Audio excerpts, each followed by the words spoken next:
that's ridiculous, man. I would just let go of that belt. It's disgusting. I mean, I told my son to be a real man. It's not a good look. It doesn't look well. I mean, it's a turnoff. It gets everybody like kind of in a sense, turns everybody. I had heard is that this drug is not detectable in blood, that it's a drug that's detectable in urine. And they have in a new test, right? The test Is it a new test? From what I heard too is the USADA. You got caught taking drugs, in your charge. It's like fucking murder. If you fucking murder. Teofimo Lopez Sr. launches a brutal attack on Shakur Stevenson following his failed drug tests. Holding nothing back, Lopez Sr. publicly humiliates Shakur ahead of the fight, questioning how the boxing world continues to celebrate him despite the allegations of steroid use. This goes far beyond criticism. It's a full-scale takedown, sending a clear warning that Shakur's credibility is under serious threat, and his reputation could be damaged before the first bell even rings. I don't know why they like this kid a lot, man. No matter what they saying or whatever it is, he has steroids. Teofimo Lopez fires back at Shakur Stevenson with zero restraint. Lopez slams Shakur over the failed drug tests, calling it a major turnoff that destroys credibility and shakes the trust of fans.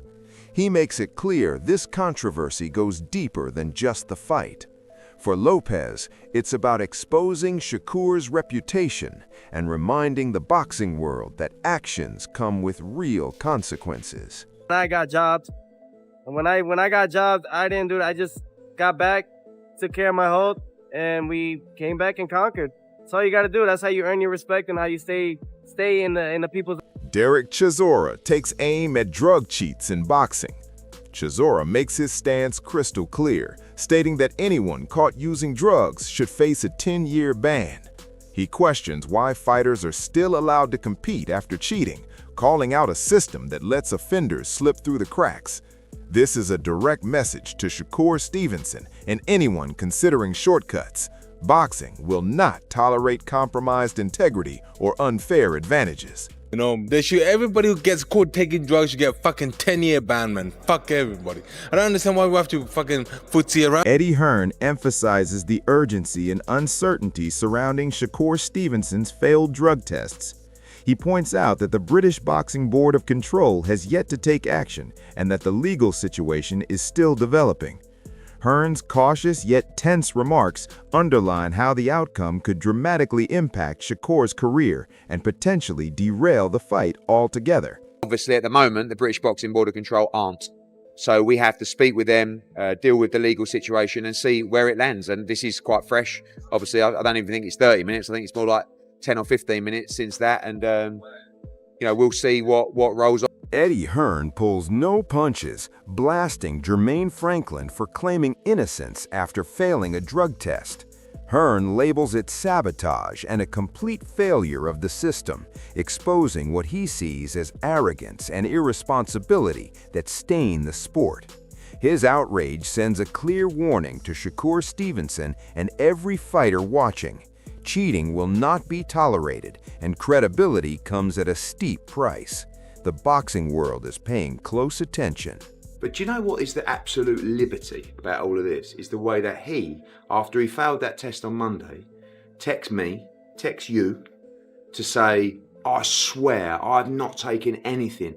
This is sabotage. This is just a system against me. Fuck off.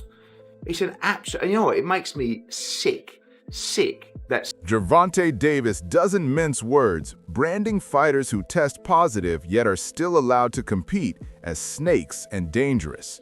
His blunt condemnation exposes what he sees as hypocrisy in boxing, highlighting the risks and unfair advantages cheaters bring into the ring. His message is unmistakable. The sport cannot afford compromised integrity. Positive and still allowed to fight. Still going to let him fight? Dillian White fought after testing positive. Even learning that fact shocks some observers. He's a snake, the criticism continues. Liam Goff breaks down the complexities of drug testing, explaining how trace amounts can remain in the body depending on whether saliva, urine, or hair testing is used.